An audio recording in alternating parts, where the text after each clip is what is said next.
Family, તમારું સ્વાગત છે ફૂડી કિચન પાપામાં। આજે આપણે જન્માષ્ટમી સ્પેશિયલ વિડીયો બનાવીશું પ્રસાદની।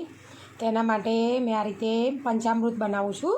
તો તેના માટે મેં આ રીતે દૂધ લઈ લીધું છે। હવે દૂધમાં આપણે ખાંડ નાખીશું આ રીતે।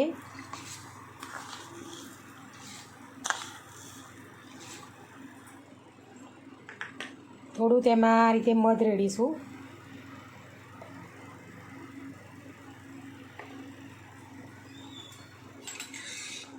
થોડું ઘી રેડીશું તેમાં। હવે તેમાં થોડું આપણે દહીં નાખીશું। હવે આપણે મિક્સ કરી લેવાનું છે આ રીતે।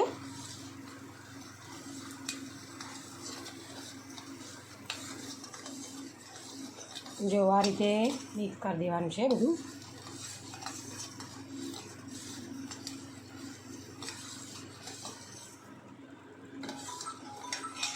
આપણું પંચામૃત બનીને રેડી થઈ ગયું છે આ રીતે। તેમાં આ રીતે મધ, દૂધ, ઘી, સાકર અને દહીં નાખવાનું। જે 5 વસ્તુ ભેગું કરીને આપણે પંચામૃત બનાવ્યું છે તેને પંચામૃત કહેવામાં આવે છે। આ રીતે ભગવાનને ધરાવવા માટે। હવે આપણે આગળ બનાવીશું શીરો। તેના માટે આપણે વિડીયો આગળ હું બનાવી દઈશું। તો જો આ રીતે ડ્રાયફ્રૂટનો પણ પ્રસાદ મેં લીધો છે। આ રીતે ડ્રાયફ્રૂટને આપણે ભગવાનને ધરાવીશું। મેં સ્પેશિયલ પ્રસાદ માટેની વિડીયો બનાવી છે આ। એટલે હું બધા જે પ્રસાદ બનાવીશ તેની વિડીયો હું તમને શેર કરીશ। આ રીતે મેં ડ્રાયફ્રૂટ લીધું છે, પંચામૃત બનાવ્યું છે। હવે આપણે આગળ શીરો બનાવીશું। આપણે શીરા માટે આ રીતે મેં ડ્રાયફ્રૂટ કટ કરી લીધું છે, નાનું નાનું બદામ ને કાજુ। સોજી લીધો છે, ઇલાયચી પાવડર, મોરસ લીધી છે અને ઘી લીધું છે। તો સૌથી પહેલાં આપણે એક કઢાઈ લઈ લઈશું। તેમાં આપણે ઘી નાખી દઈશું થોડું।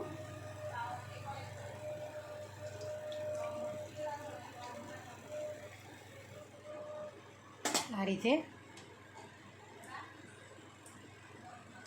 ઘી થોડું ગરમ થાય એટલે આપણે તેમાં સોજી નાખી દઈશું। શેકવાનું છે આપણે સોજીને। મેં થોડું દૂધ લીધું છે, દૂધને પણ આ રીતે ગરમ કરવા માટે મૂકી દીધું છે મેં। હસેકું આપણે થોડું ગરમ કરીશું દૂધને શીરામાં રેડવા માટે। ઘી આ રીતે થોડું ગરમ થઈ ગયું છે। હવે આપણે સોજી નાખી દઈશું આ રીતે। જેટલો મેં સોજી લીધો છે તે પ્રમાણે જ આપણે દૂધ લઈશું, તેટલા માપથી જ। હવે તેને આ રીતે આપણે શેકી લઈશું।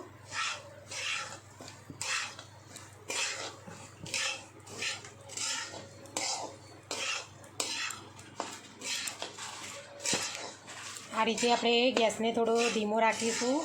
થોડી બ્રાઉન રંગ જેવી થઈ જાય ત્યાં સુધી તેને શેકી લઈશું સોજીને। હું તમને આગળ બતાવીશ વિડીયોમાં આ રીતે।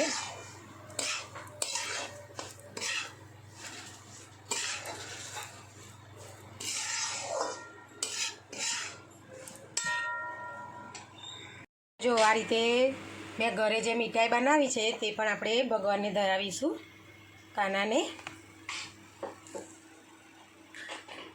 જો મીઠાઈની તમારે વિડીયો જોઈતી હોય તો મેં યુટ્યુબ પર મૂકેલી છે મારે। તો જો આ રીતે શેકવાનું આપણે। હજુ તેને આપણે થોડી વાર શેકવા દઈશું હજુ। તમારી સોજી જે છે એકદમ ફૂલી જવી જોઈએ, આ રીતે કાચી ના રહે તેનું ખાસ ધ્યાન રાખવાનું। આપણે ગેસ એકદમ ધીમો રાખીને શેકવાની છે આ।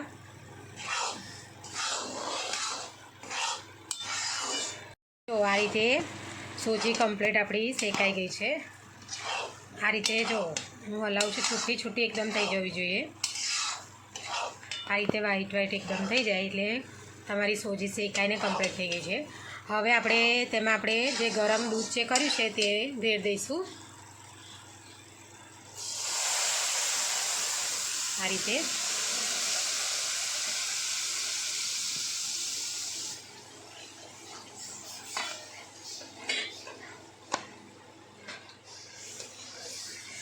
જો આ રીતે દૂધ રેડીને તેને ફૂલ થોડો, હવે ગેસ થોડો આપણે ફૂલ કરી દઈશું। તેને આ રીતે હલાવતા રહીશું સતત। જ્યાં સુધી દૂધ બધું સોજી પી ના જાય ત્યાં સુધી તેને મિક્સ કરતા રહીશું આ રીતે.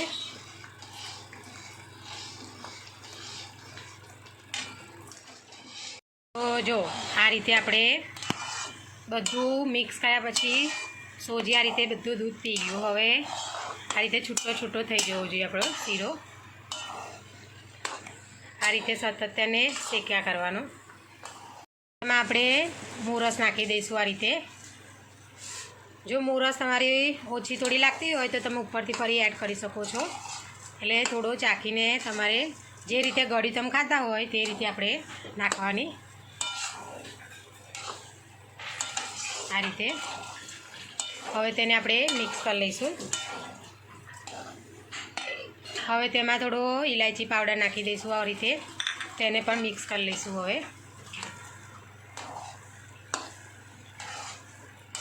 હવે તેને આપણે થોડી વાર માટે શેકી લઈશું. જો આ રીતે આપણો શીરો બનીને રેડી થઈ ગયો છે. આ રીતે સાઈડમાં ઘી છૂટું પડવું જોઈએ. હવે તેમાં આપણે ડ્રાયફ્રૂટ નાખી દઈશું.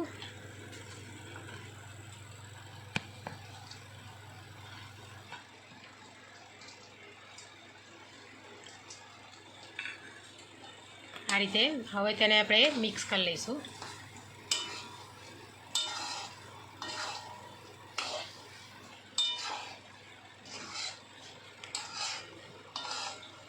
તો જો આપણો શીરો બનીને રેડી થઈ ગયો છે.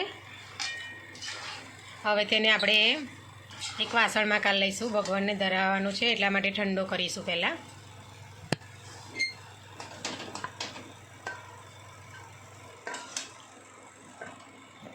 જો આ રીતે તુલસીના પાન પણ મેં લઈ લીધા છે આપણે પ્રસાદમાં મૂકવા માટે. હવે આપણે આરતી તૈયાર કરીશું તેની.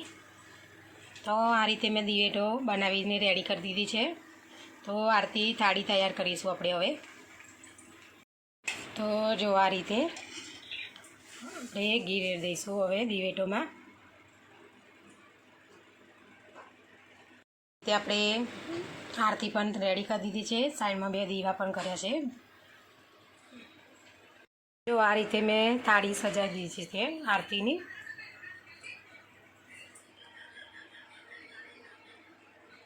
હવે આપણે પંચાજીરું બનાવીશું. તેના માટે મેં આ રીતે ધાણા જે પીસેલા હોય તે લીધા છે. સૂંઠ પાવડર, પછી ચારોરી લીધી છે, થોડો અજમો લીધો છે, દળેલી ખાંડ લીધી છે, ઘી લીધું છે. હવે આપણે તેમાં ખાંડ નાખીશું દળેલી. આ રીતે થોડો સૂંઠ પાવડર નાખીશું. આ રીતે થોડો અજમો નાખીશું, ચારોરી નાખીશું, થોડું ઘી રેડીશું આ રીતે. હવે તેને આપણે મિક્સ કરી લેવાનું છે બધું આ રીતે.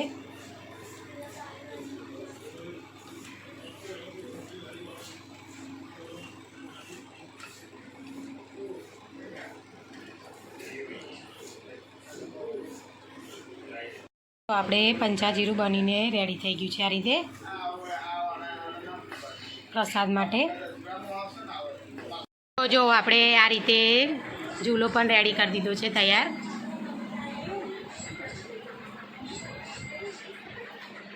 આ રીતે પૂજાની બધી તૈયારી કરી દીધી છે મેં.